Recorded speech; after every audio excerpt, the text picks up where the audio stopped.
This is your news source evening bulletin for today, Friday, the 11th day of July in the year 2025. I'm Gordon Mosley reporting, and here is what we're tracking tonight. The Alliance for Change is warning that nomination day could descend into chaos and confusion if the Guyana Elections Commission fails to clearly outline the procedure for the presentation of the list of candidates by the parties. The presentations, according to GECOM, will be done at the Guyana from 10 o'clock in the morning to 2 o'clock in the afternoon on Monday. But at a press conference today, the leader of the Alliance for Change, Nigel Hughes, said besides the time and the location, no additional information has been provided to the parties on the order of submission, although the AFC wrote the commission on the matter since the 1st of July. He warned that in the absence of clear guidelines for the submission of those lists, there could be chaos. Because if GECOM does not establish and publish what the procedure is, then the assumption is the person that gets there first is the person who is going to be registered as the first political party and have the list of candidates. Now therein lies the problem. Because if you don't have a procedure and everybody is rushing, jumping over the fence, as happened the last time, that's a recipe for chaos. And where you have a lot of party supporters who are going to be there, that's a recipe for disaster. Mr. Hughes said in the absence of information on the procedure from GECOM, a number of representatives from various political parties have begun to camp outside the Guyana. News source understands that first in line was the APNU, followed by the AFC, then the Assembly for Liberty and Prosperity, and Forward Guyana. Imagine thousands of persons there in the morning, especially the APNU and the PPP's contingent literally next to each other in Yonge Street and Main Street. And if there's no procedure, you're going to have a mad rush towards the Guyana.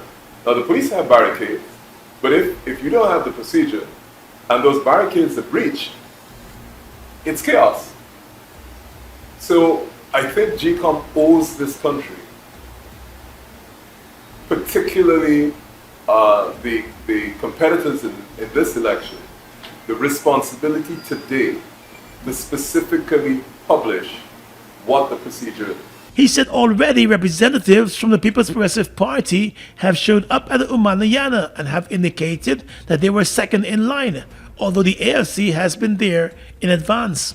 You said GECOM should not wait until the 11th hour to disclose a procedure, emphasizing that such a procedure should have been widely publicized by now. It all starts with one.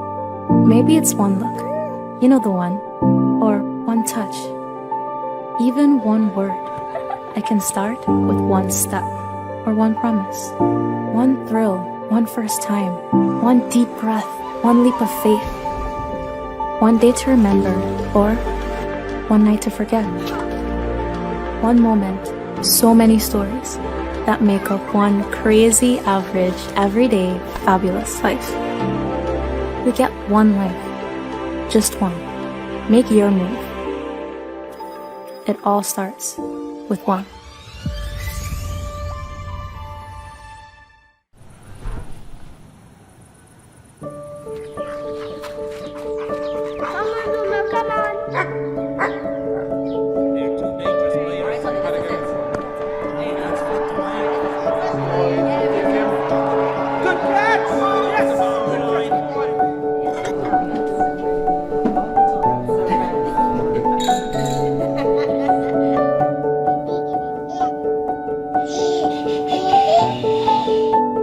Your own home is so much more than just four walls, floors, and ceilings. It's a lifetime of great memories and stories. Come talk to us and start your journey home today.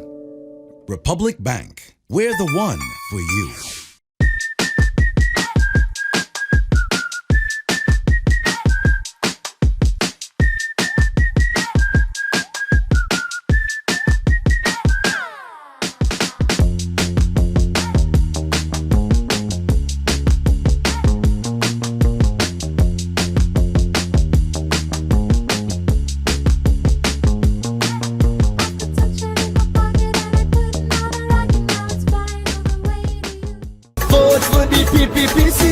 Now it's time to renew the mission, to stay the course. The People's Progressive Party Civic invites you to the 2025 elections campaign launch on Sunday, July 13th at the Kitty Market Square, Georgetown, starting from 3 p.m. Be there to hear from President Dr. Mohammed Irfan Ali, General Secretary of the PPP Dr. Barrett Jagdeo, and Prime Minister Brigadier Retired Mark Phillips, and others. Guyana is on the rise with massive achievements in education, housing to healthcare, infrastructure to innovation. As the most trusted political party, we are transforming Guyana for all. Let us rally for the People's Progressive Party Civic 2025 elections campaign launch, Sunday, July 13th at the Kitty Market Square in Georgetown, starting from 3 p.m. Vote PPPC. Forward together for a better Guyana.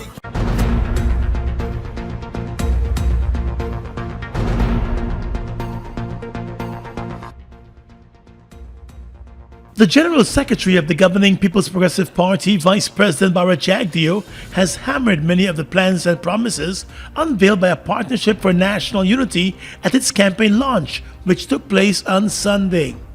At a Thursday press conference at his party's Freedom House headquarters, Mr. Jagdeo said the APNU's promises are extravagant and unsustainable.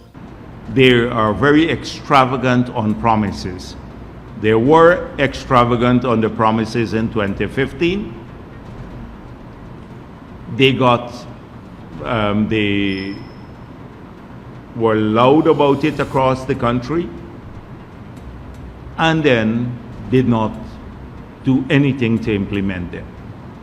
So I think they believe that you can just go to a platform and everyone says something and it sounds good and people will buy into it. And then, should we succeed in duping them, we don't have to implement it. They'll forget about it, like they forgot about 2015 promises that were made to everyone. And focusing on the oil and gas sector, which is responsible for a huge chunk of Guyana's earnings currently, the Vice President said the APNU has not presented any clear plan for the sector, but is promising to spend more earnings from the sector. He said there appears to be no plan by the APNU that mirrors the reality that could face the sector. So, what if oil prices fall, say next year or this year? What are they going to do? If you base the implementation of all your promises only on oil money, so what happens when it goes? But Mr. Jagdeo also said earnings from the oil and gas industry is not certain and therefore a campaign cannot be built around uncertainty. The PPP General Secretary rubbished a statement from one of the partners in the APNU coalition, Dr. David Hines, of providing citizens with a $1 million cash grant. Jagdeo said that would represent more than half of the national budget, and therefore any such plan or promise would be misleading. With regards to the APNU's presidential candidate's plan to increase public servants' salaries by 35% on the first day of an APNU administration, Mr. Jagdeo said that would be extravagant and unsustainable. so if you give 35%, in the first year, 2026, it becomes $312 billion. In the second year, 448 because you're compounding. Third year, 605 billion. Fourth year, 817 billion. And by 2030, the end of your term, $1.1 trillion. Only on wages. Now we have half of that we are collecting as oil money. So that means double. You're going to pay in wages alone in the public sector twice as much money than we have in the budget from oil and gas sector, and almost the entire 2025 budget. All of the money we have in the budget will go to wages. Nothing for anything else in the country. Nothing for education, nothing for healthcare, nothing for building roads, bridges, or anything else. It's not just unsustainable. You have to be like in a madhouse, be taken from the madhouse to make like a promise like this. The General Secretary of the PPP said the political parties need to be realistic and honest with their plans. He said his party, the PPP, intends to campaign on its record in office over the past 5 years and showcase the work it has done in the various sectors, from housing to infrastructure to job creation. The PPP will launch its campaign for the elections this Sunday at the Kitty Market Square here in Georgetown. Well, the presidential candidate for the APNU, Aubrey Norton, today explained that his party's ambitious plans ahead of the general elections are necessary, affordable, and sustainable. As part of those plans, Mr. Norton is guaranteeing all households a livable income, bringing inflation and the rising cost of living under control and reducing poverty.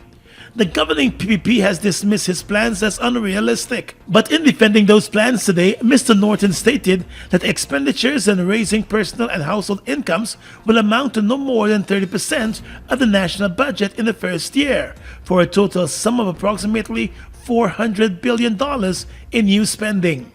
He said there will be specific yearly investments, which will include $100 billion going towards raising salaries and an additional $40 billion on raising the tax-free threshold to $400,000 per month for over 200,000 public and private sector employees and self-employed persons.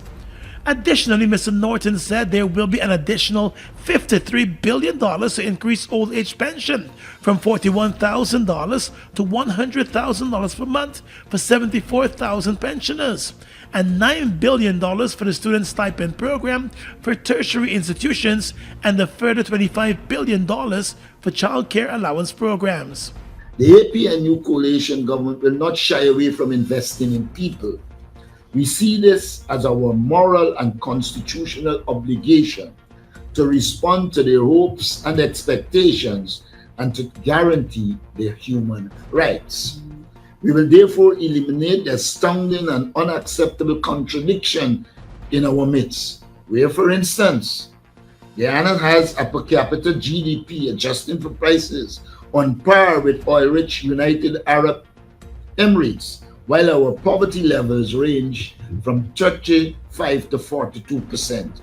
We are confident we can achieve the main UN Sustainable Development Goals well before the 2030 deadline, such as eliminating poverty, ending hunger, achieving food security, ensuring healthy lives, ensuring equitable and quality education, ensuring access to reliable and affordable water and energy, and promoting sustainable and inclusive economic growth with productive employment and decent work for all. Mr. Norton said the APNU coalition's economic development plan would be data-driven, and while his party is cognizant that oil prices can fall, it will diversify the economy to ensure that there are other streams of income in the country. He said his plans are also achievable through the slashing of government waste. We made it very clear that our programs will not be riddled with corruption as the PPP programs are.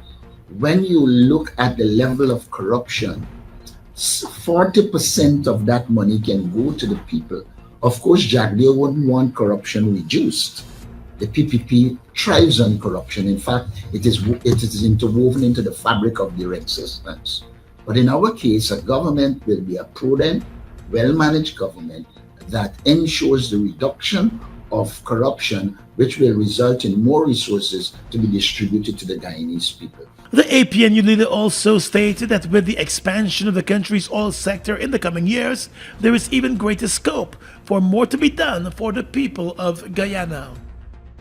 As police officers and ranks from across the country were awarded today for exceptional policing work, the Commissioner of Police Clifton Hicken disclosed that there has been a 29% reduction in serious crimes in Guyana, according to statistics available from the police force. As we speak, we saw a minus 29% reduction in serious crime, alongside 62.1 clear-up rate. That is commendable. Give yourself a round of applause. Mr. Mr. Hickens said a reduction in serious crimes is as a result of proactive policing activities and social crime prevention initiatives that have been rolled out by the force. At the level of the regional divisions, district intelligence units have been set up to improve the force's ability to preempt and respond to trends, threats, and crimes. Traffic accidents, Commissioner Hickens said, remain a major concern, particularly fatal accidents. He reported a slight decrease in traffic accidents, which was attributed to the strategic efforts of the traffic department. Between January and May 2025, 889 e-tickets were issued to the Safe Road Intelligence Safety System, a reflection of enhanced enforcement and smarter policing. Mr. Hickens said the employment of the speed cameras, real-time traffic monitoring, and the use of data-driven interventions have significantly improved drivers' compliance. Underscoring the importance of boosting the capacity of human capital, he said major investments and attention will be placed on training. He also said as part of the efforts to strengthen the force's institutional capacity, agreements have been signed with 24 academic institutions to ensure ranks receive training that is relevant to contemporary policing. Meanwhile, the Traffic Chief Assistant Commissioner of Police, Mahendra Singh, said the 186th anniversary of the police force is also a celebration of the force's accomplishments and commitment to the citizens and to serve and protect. 186 years of continuous service is no small feat. It represents countless hours of duty, sacrifice, and unwavering commitment to the protection of our citizens, the preservation of public order, and the upholding of the rule of law. He said the awards are not just symbols of recognition, but they also represent the combined efforts of all those who wear the force's uniform and serve under its banner. Hundreds of millions of dollars were presented today during the award ceremony.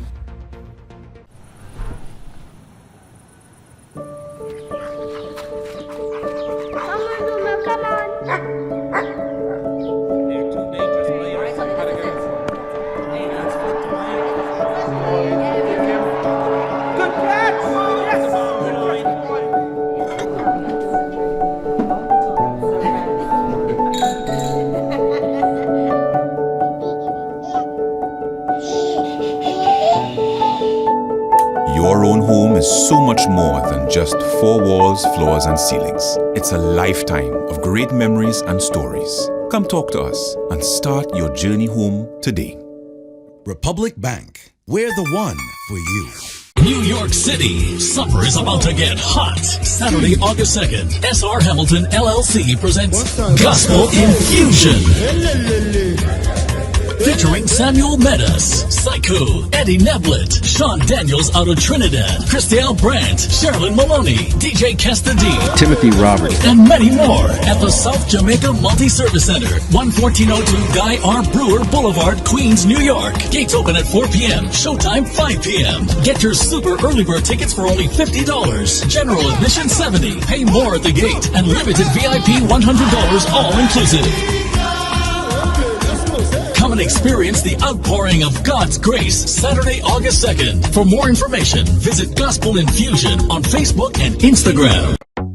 Washi. Hi people. Washing made so easy since I found Washi. Washing me use wash me clothes and I can say Washi soap powder wash clothes so nice. Washi soap powder leave your clothes color bright. Washi soap powder leave me clothes smelling nice, of course. So give thanks to Washi soap powder for doing my laundry right. Keep my clothes color bright. Have my clothes smelling nice for sure. I could not ask for more. Comes in lemon and original. It is a washing machine in a pack. Washi soap powder wash clothes so nice. Washi soap powder leave your clothes color bright. Washi soap powder have my clothes smelling nice, of course. Distributors located in the Stabrook Market. Crime Chief Wendell Blenheim today said he did not want to say much on the investigations into the kidnapping and murder of 22-year-old Tamari resident Ezekiel Smith because he did not want to compromise the investigations. Although Smith's body was found more than 2 weeks ago after he was reported missing, the Guyana police force never released any information about the murder or the investigations. Smith, who was an airport ramp attendant, died from a gunshot wound to the head. His body also bore other marks. Family members said days before his body was found dumped on Princess Street in Georgetown, they received a call from an unknown person demanding $9 million for his safe return. The family never raised the money. Questioned about the probe this morning, the crime chief would only say it is ongoing and he would not want to compromise it. At this time, I do not want to divulge certain information pertaining to the probe. I do not wish to compromise the investigation. As investigation progresses, we will provide further updates to the media. And further pressed on whether the probe is also examining a possible link to an attempt to get drugs out of Guyana through the Jagdeo airport, the crime chief would only say that the investigations are ongoing. 2 weeks before his body was found, the 22-year-old man left his job at the Jagdeo airport. Police sources have said that they are following reports that he might have been contacted to get a package of drugs onto a flight.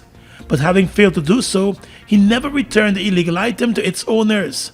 Family members have said they are unaware of the reasons behind the man's murder, but they are calling for a full and thorough investigation. The Guyana Elections Commission on Thursday confirmed that the rules governing joiner lists do not provide for the rotation of a parliamentary seat among the joiner parties. The party with the most votes in such an arrangement should occupy the seat, GECOM said.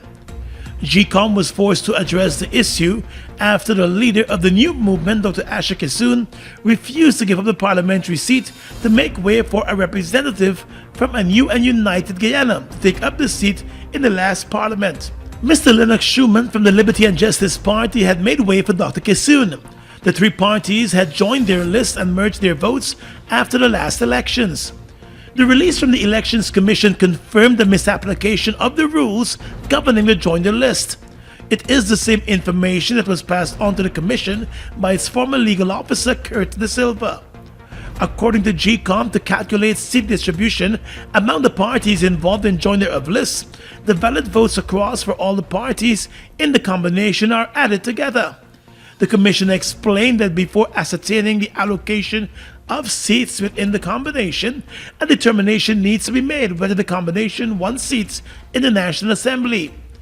The Commission said once that has been established, the allocation of seats in the Assembly is determined by dividing the total number of valid votes cast for all of the contesting list of candidates by 65 to find the electoral quota of votes per seat. GECOM said providing that a combination won seats in the National Assembly, an electoral quota needs to be established within the combination to determine how seats would be distributed. The electoral data is determined by dividing the total number of valid votes received by the combination by the number of seats allocated to the combination. The total votes received by each party in the combination are then divided by the quota to determine the allocation of seats within the combination. GECOM said in the case of a seat within the combination, the party with the largest number of surplus votes will get that unallocated seat. In the case of only one seat having been won by the combination, that seat shall go to the party that received the largest number of votes among all of the parties in the combination.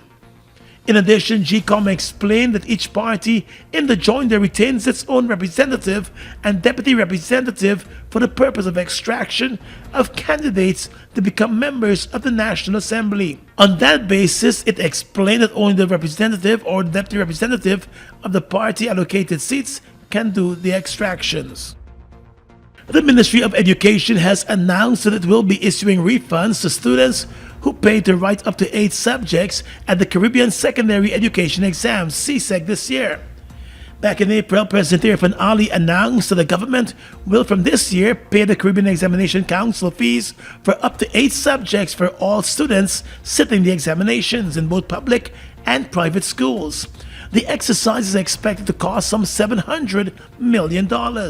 In a notice published today, the Education Ministry explained that all candidates who sat this year's CAPE and CSEC exams in May and June in public or private schools or as a private candidate are entitled to the reimbursement. The ministry noted that candidates who paid full fees, those who received and did not receive the cost subsidy, will be reimbursed up to the maximum of 8 subjects. The exercise will commence next week in the various regions. The government has been investing heavily in the education sector, with billions of dollars going towards new and improved facilities across the country. The Education Ministry explained that if parents or guardians are unable to uplift their refunds on the scheduled dates, they can authorize a third party to do so. More than 50 students from across the country have gathered in the Queen's College Auditorium to participate in an aviation program that is offering both theoretical and hands-on knowledge on aviation careers and the aviation industry. The two-week program began on Monday and was founded by Havelock Hall, who is a retired tech sergeant of the U.S. Air Force. He's also a former student of Queen's College. He said the program seeks to introduce students to the world of aviation and inspire future careers in the field. I came here 2 years ago, and I wanted to start an aviation school because I realized that Guyana is not as much into aviation as you'd like. And I realized that they have some very talented kids, but aviation is not an option. In addition to the students receiving first-hand exposure to aviation, they will also be part of a drone presentation and guided tours of both the Jagdeo Airport and the Eugene F. Correa Airport at Ogle. During those tours, they will be able to observe airport operations and aircraft and security protocols up close. The program will also feature a panel discussion where participants will have the opportunity to interact with experienced professionals in the aviation industry, asking questions, getting advice, and hearing real-life experiences about careers in the aviation sector. Regardless of what is your background, where you came from, what's your financial standing, you can make it in life. And I use myself as an example, coming from a humble background. Mr. Hall said the program is opening doors to aviation careers by implementing hands-on learning and guidance from long-standing professionals in the industry. Turbo with a new look, new style, with the same great taste in the 250 ml can. Everybody run out now. Go and go grab one. Me charge up with a turbo 250 ml at your favorite spot. Wait, sell. New look, new can, same vibes. Jinxing, energize up your life. Vibes up, work time, anytime we are turn up the party with turbo can. Turbo can, turbo can, turbo can. Now available in the new 250 ml can. Turbo energy drink. Charge up today.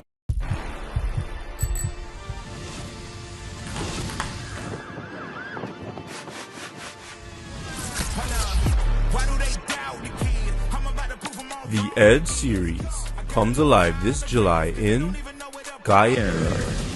3 sporting disciplines, 3x3 basketball, table tennis, and criterium racing.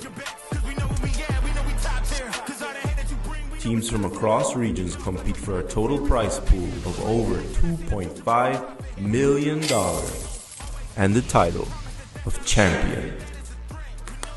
The Edge series. Are you on the edge? And I'ma do it again. Watch me. Guyana's economy is rapidly transforming, and we're all part of it. Guyana is at the forefront of this development by providing reliable and efficient energy and supporting community development from the very core. 100% of Guyana's profit goes back to building schools, roads, and other important infrastructure that connects our cities and towns, providing fuel to domestic, marine, industrial, and aerial transportation. Guyana has now repositioned itself as a market leader in the petroleum industry, building a better future for all of us.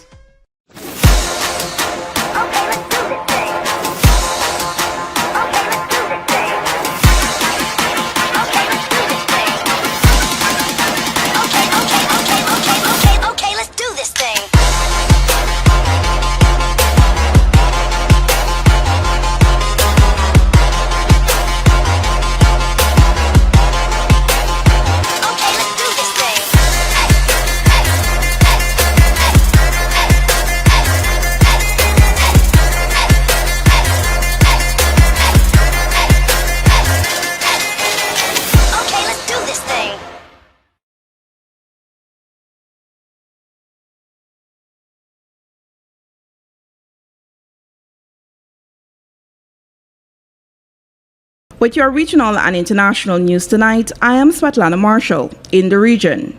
Brazil's government on Friday downplayed the impact of the 50% tariff U.S. President Donald Trump threatened to impose on imports from that country, as leaders from both nations expressed a cautious willingness to negotiate in the future, according to Reuters. Trump told reporters he might speak later to Brazil's President Luiz Lula da Silva, who earlier said he would seek a diplomatic solution, but reciprocate like for like if the tariffs take effect on August 1 as promised. Trump said, and I quote, "Maybe at some point I'll talk to him. Right now I'm not," end of quote, as he left the White House to visit flood-ravaged Texas, again criticizing Brazil's legal proceedings against former right-wing President Jair Bolsonaro. Trump's remarks came as Lula told Record TV in an interview aired late on Thursday that he will first try to negotiate with the U.S. Brazil's government projected the tariffs to have little impact on its economic growth this year, which it expects to reach 2.5%, as only some specific manufacturing sectors would be hard hit. Almost 5,000 people have been killed in Haiti since October 2024, displacing hundreds of thousands as gang violence has escalated, particularly around the capital, Port-au-Prince, according to a UN High Commissioner for Human Rights OHCHR report published on Friday. The surge in violence is deepening Haiti's humanitarian crisis, destabilizing the country and raising concerns of spillover effects in the region. The report said, and I quote, "Violence increased sharply in recent months," end of quote. It added that human rights abuses outside Port-au-Prince are intensifying in areas of the country where the presence of the state is extremely limited, adding that the international community must strengthen its support to the authorities.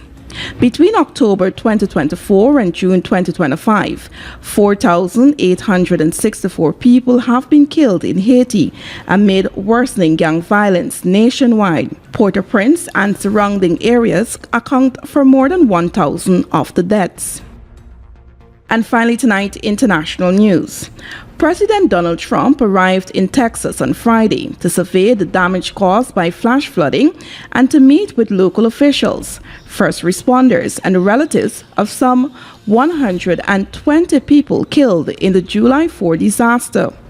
In a report, Reuters said his visit comes at the end of a week of mounting questions about the government response to the deadly flood and hopes of finding any more survivors nearly extinguished. Search teams have combed through muddy debris littering parts of the Texas Hill Country, looking for the dozens still listed as missing, but no survivors have been found since the day of the flooding. Last Friday, torrential rain sent a wall of water ranging down the Guadalupe River in the pre-dawn hours of the U.S. Independence Day holiday. The disaster is the deadliest of the Republican president's nearly 6-month term in office. As sun poked through dark clouds on Friday, search crews in hard hats painstakingly walked inch by inch along the ruined banks of the river, marking damage and looking through the wreckage with the hope of finding survivors. But no survivors have been found so far. And that's your News Source Evening Bulletin for tonight. I'm Svetlana Marshall, wishing you a pleasant evening.